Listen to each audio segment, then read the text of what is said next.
आशा करते हैं आप लोग बहुत अच्छे होंगे। द परफेक्ट स्टडी में आप सभी लोगों का बहुत बहुत स्वागत है। Veer Bahadur Singh Purvanchal university B Ed second semester यानी 2025-27 बैच और बीएड फोर्थ सेमेस्टर यानी 2024-26 बैच का एग्जामिनेशन फॉर्म भराना प्रारंभ हो चुका है। आप लोग यहाँ पे देख सकते हैं और हम इसी वीडियो के डिस्क्रिप्शन में फॉर्म भरने की डायरेक्ट लिंक आपको दे देंगे। आप लोग उस पर क्लिक करके सीधे इस इंटरफेस पे आ जाएंगे। तो यहाँ पे आपको स्टूडेंट टाइप में देख लीजिए, थोड़ा सा समझ लीजिए, फिर उसके बाद हम आपको ऑप्शनल सब्जेक्ट में क्या चूज करना उसकी भी चर्चा कर लेंगे। तो आपको स्टूडेंट टाइप में यहां पे रेगुलर चूज कर लेना। उसके बाद कोर्स टाइप में आपको अंडर ग्रेजुएट चूज करना। ये प्रोफेशनल कोर्स में तो बीएड आता है, लेकिन उसके साथ साथ ये अंडर ग्रेजुएट में आता है। अगर आप एमएड करते हैं तो वो पोस्ट ग्रेजुएट में आ जाता है, पीजी में आ जाता है। उसके बाद कोर्स नेम में आपको बीएड चूज करना है और ईयर या सेमेस्टर में, यदि आप सेकेंड सेमेस्टर में हैं तो सेकेंड सेमेस्टर चूज करिए, यदि आप फोर्थ सेमेस्टर में हैं तो फोर्थ यहाँ पे चूज करिए।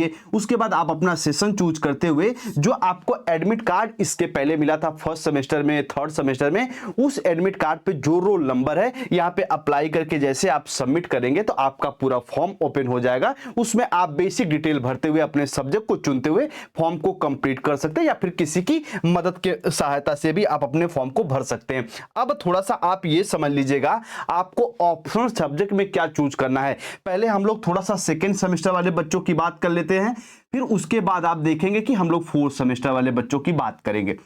सबसे पहले आप थोड़ा सा सेकेंड सेमेस्टर के बच्चों की समझ लीजिए उनको क्या क्या चूज करना है। तो आप देखेंगे कि दो पेपर आपका तो बिल्कुल कॉमन है, knowledge and curriculum, educational technology and ICT, तो सबका कॉमन है। उसके बाद आप देखेंगे जो सब्जेक्ट कोड आपका है, जो आप देखेंगे यहां पे जो आपका सब्जेक्ट कोड है 203, उसके साथ साथ एक सब्जेक्ट कोड है आपका 204। इसमें आपको ऑप्शनल सब्जेक्ट चूज करना है। यदि मान लीजिए ग्रेजुएशन आपका आर्ट से है तो आप तो इसमें सोशल साइंस ले लेंगे, उसके बाद सोशल साइंस के साथ एक कोई लैंग्वेज ले लेंगे। यदि आप बीएससी किए हैं, बीएससी मैथ आपका है, तो आप तो ऊपर फिजिकल साइंस लेंगे पेडागोजी 1 में और पेडागोजी 2 में आप यहां पे मैथ ले लेंगे। आपका बायोलॉजी है तो आप इसमें देखेंगे फिजिकल साइंस और यहां पे आपका बायोलॉजिकल साइंस पेडागोजी चूज कर लेंगे। यदि आपके ग्रेजुएशन में होम साइंस सब्जेक्ट भी आप लिए तो होम साइंस के साथ कोई एक आप पेडागोजी ले लेते हैं, लैंग्वेज पेडागोजी,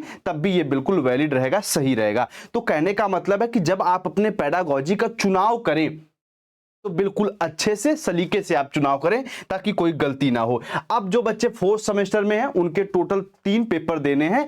3 पेपर ना करके मुख्य रूप से हम लोग 2 पेपर की ही बात करते हैं, लेकिन आप देखेंगे कि एक पेपर आपका जो 202 है वो 2 भागों में बढ़ जाता है 50-50 नंबर का। तो पहला पेपर तो लैंग्वेज अक्रॉस द करिकुलम आप सभी को चूज करना फॉर्म भरते समय। उसके बाद आप देखेंगे कि ए से लेके एफ तक के बीच में आप किसी भी 2 सब्जेक्ट का चुनाव कर सकते हैं। मान लीजिए आप हेल्थ एंड फिजिकल एजुकेशन ले रहे हैं तो उसके साथ साथ आप इन्वायरमेंटल एजुकेशन ले लीजिए, हेल्थ एंड फिजिकल एजुकेशन के साथ साथ आप गाइडेंस एंड काउंसलिंग ले लीजिए, या गाइडेंस एंड काउंसलिंग के साथ आप देखेंगे कि इन्वायरमेंटल एजुकेशन ले लेंगे। तो ये आपके स्वैच्छिक है, आपके इच्छा अनुसार है, आप इसका चुनाव कर सकते हैं। तो उम्मीद करते हैं आप अपने सब्जेक्ट को भी समझ गए होंगे और एग्जामिनेशन फॉर्म आप लोग अच्छे से अप्लाई कर दीजिए। ठीक है, चलिए उम्मीद करते हैं आप लोग पूरी बात समझे होंगे। बहुत जल्दी हम आपको जो सेकेंड सेमेस्टर की क्लास है उसको कंप्लीट करा देंगे, मॉडल पेपर भी दे देंगे और फोर्थ सेमेस्टर के भी मॉडल पेपर आपको प्रोवाइड कर देंगे। प्लेलिस्ट में जाके इसकी क्लास भी आप लोग कवर कर लीजिए। चलिए उम्मीद करते हैं पूरी बात आप लोग समझे होंगे। मिलते हैं हम लोग अपने क्लास में, तब तक के लिए आप सभी को नमस्ते, जय हिंद।